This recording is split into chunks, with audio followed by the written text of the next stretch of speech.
दाबायदियाव बेबायदि लाजिब्ला बे हाबा जागोन ना जाया गाइस जोंनि बिएम सोदोब चेनेल एबा बड'लेण्ड मिशन अर्गानाइजेशननि अफिसाव जों थाग्रा खुलियाव सफैदों जानानैमोन बिथांमोनखौ गोसो गोथारै खुलुमनानै बरायबाय ओमफ्राय लोगोसे बे आर'नाइ होनायनि थाखाय स्पेशली प्रेस मिटा थैंक यू सो माच ओमफ्राय लोगोसे जोंनि स्टुडिय'आवहाय बा जोंनि नैबे थाग्रा खुलियावहाय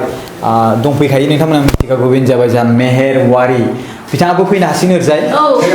ओमफ्राय बिनि उनाव एक्सट्रा इउटिउबार खोमदोन बिथांमोनखौबो जों हांख्रायबाय बेवहाय गोसो गोथारै बिथांमोनाबो आर'नाइ नैबे आर'नाइजों बिथांमोनाबो बरायजादों ओमफ्राय बिनि गेजेराव खोमदोन फैदो औ खोमदोना बिराद लाजियो बेसेरा आं बेखौसो सानो आंनियाव मोनसे साननाय दङ माने दाबायदियाव बेबायदि लाजिब्ला बे हाबा जागोन ना जाया आं बेखौसो सानो माने सिख्लाफोरखौ फथायनानै लानो हागोन ना हाया बियो नैबेखौसो सानो आङो दिनै बियो लाजिदोंना स' बेनिखायनो बेनाव स्पेसियेलि सोंनोसै आं माबायदि मोन्दों सिख्लाफ्रा नोंखौ बरायदों स' गिबियावनो बिनानावमोननिसिम रोजा रोजा साबायखर आंनि साइडनिफ्राय माने आं नोंसोरो जि बेयाव फैदों जोंखौ लोगो हमनो फैदों जोबोर मोजां नांदों गोसोआव थ' आंनि साइड प्रकाश दा बुंथ'दो दे बारा बुंनो हायाखै मेहेरनाव बेसेबां एक्सपिरियेन्स दं बिदि बरायजानायाव बै फार्स्ट टाइम एक्सपिरियेन्स बिराद बोरैबा मोनो बुंनो हाया थोर मावो नामा आथिंफ्रा मावलाबायनाय आथिंफोर मावो बेहा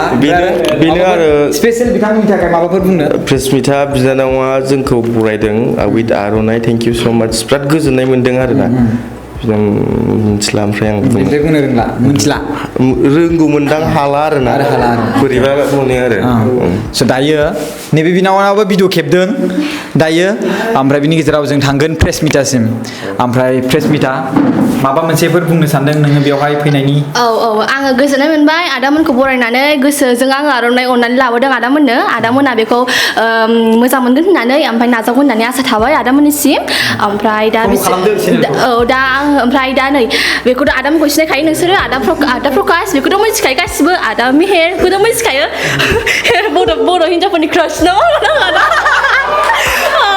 ओमफ्राय आदा खोमदोन एक्सट्रा इउटिउबार बिसोरखौ गासिबो मोनजोबखायो स' आङो बिराद मोजां मोनदों फैनानै आदामोनखौ लोगो हमनानै आदामोनाबो क'क्राझार फैदोंमोन ओमफ्राय एबार फार्स्ट टाइम फैदों ना आदा नोंसोरो फार्स्ट टाइम फैदों फार्स्ट टाइम नङा फार्स्ट टाइम ना औ ओंखायनो दा आं मोजां मोनदों गोसोजों स' बेनोसै आरो गोजोन्थों अके ओमफ्राय नैबे बिनानावा बिराद खेबसोगारदों माखौ खेबदोंथाय मिथिला दे बबेनि नोङो आङो नैबे बे नोंसोर जेराव दङ आं बे न' खाथियावनो थायो आरोना ओमफ्राय आदै मिहिरजों लोगो मोननो आं बिराद एक्साइटेड खामोन मैयानिफ्रायनो ओमफ्राय मानोथो फैयाखै नोंलाय हारसिं फैनो हायोमोन नोंहा सान्स बायनो हायोमोन आं मिन्थियामोन बाय थायो होननानै दासो नुना मिन्थिबाय आङो मिन्थिया मिन्स बिएम सोदोब चेनेलखौ फल' खालामा आङो आदै मिहिरनि फार्स्ट भिडिअखौ फेसबुकावसो नुदोंमोन आरोना अखानि होननानै अखा दानो बेखौसो आं फार्स्ट टाइम नुदोंमोन आरोना नङाबा आङो सिनायामोन आरोना ओमफ्राय बिनिफ्राय नुयै आरो आब' गेमस्रिजोंबो नुहैबावबाय आङो ओमफ्राय बिनि उनाव बेयाव फैनायखौ नों नुवासै फैनायखौ आं मिन्थिबावोन क'क्राझाराव दं होननानै खालामा बिनिखायनो नुवासै नङाबा नों मैयानो बेवहाय फैनानै स्रोदै बेजों लाइन मारिफैनो हागौमोन ना फल' खालामैनि थाखाय लस जाबाय बेहा दे बिथिं थांसैलाय आङो नोंहालाय बबेनि आङो नाराबारिनि औ नैबे प्रेस मिटामोननि जायगानि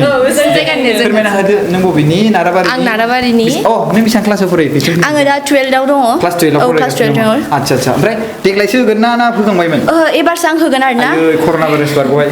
नङाबा दे नोंहा बुंदो आं नाराबारिनि आंनि नामा सन्जना नार्जारि आं फार्स्ट इयाराव फरायो माने एबारसो फार्स्ट इयार मोनदों आरोना आं फार्स्ट इयाराव फरायो ओमफ्राय आदा मिहिरजों लोगो हमनो बिराद first year higher secondary first year औ हायार सेकेन्डारि फार्स्ट इयार अके नाराबारिनि आरोना डाइरेक्ट नाराबारिनिखा फोरमानो दे नोंहालाय जामिनिनो माथो दे आं नायथ'ला आंबो नाराबारिनिनोखा ओमफ्राय आं एबार फार्स्ट टाइमाव फरायगोन एबारसो डिग्रियाव ओमफ्राय आङो बिराद मोजां मोनदों आं बे एक्सट्रा इउटिउबार ओमफ्राय आदा मिहिरखौ मिट खालामनो बिराद एक्साइटेड खामोन मैयानिफ्रायनो ओमफ्राय आं बेखौ फैनायखौबो मिथिखायोमोन मानोथो नोंलाय कलबो खालामहरा नाम्बार थाखायो बिसिनि नाम्बार गैयाबा आंनि नाम्बार दंमोन ना गैया आंनाव डिसक्रिपसनाव होना थायो आंनि नाम्बारा बयनियावबो मोनहैखायो जास्ट बिएम सोदोब चेनेल लिरदो डिसक्रिपसनाव मोनखायो आरो ओमफ्राय फंनैसोबाव क्लास फार्स्टबो नामा आङो आदा खमदेनजों फट' खेबलांगोन आदा मिरजों फट' खेबलांथारगोन होमबासो थांगोन आं खेबजाला नों खेबजागोन ना आयै आंजों खेबजाथारा माथो जारलासो ओमफ्राय नोंहाबो माबाफोर बुंबावनोबा मा बुंबावनो जायखिजाया मोजां मोनदों बिरादनो फैनानै आदामोनखौ लोगो हमनानै अके मोनसे खोथा दै बेहाथ' बे गावनि चेनेलाव बुंखाना लाखाबाय बेहा मोनसे चेनेल दं दै दाख्लैहायबो बुंखांबाय आङो बेहा मोसायो गोबां मोजां मोसायो बिराद मोजां आरो बिसोरनि ग्रुप मोसानाय मोनसे दङ बहा लादोंथाय सिनारियाबो बिराद मोजां ओमफ्राय आरो सिंगोलबो मोसानाय दं गोबांनो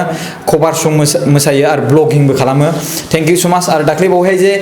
दतमायाव मोनसे दैबाना जादोंमोन ना बेवहायबो बिसोरनि न'खरनिफ्राय माखासे अनसुंथाइ हरदोंमोन 3,000 रांबो हरदोंमोन आरो लोगोसे दख'नाबो हरदोंमोन गामसाबो हरदोंमोन ब्लाउसबो हरदोंमोन बिनि थाखाय रोजा रोजा खुलुमबावबायलै खेबसेबाव एकदमबारे थेंक इउ सो माच स' दिनैनि बे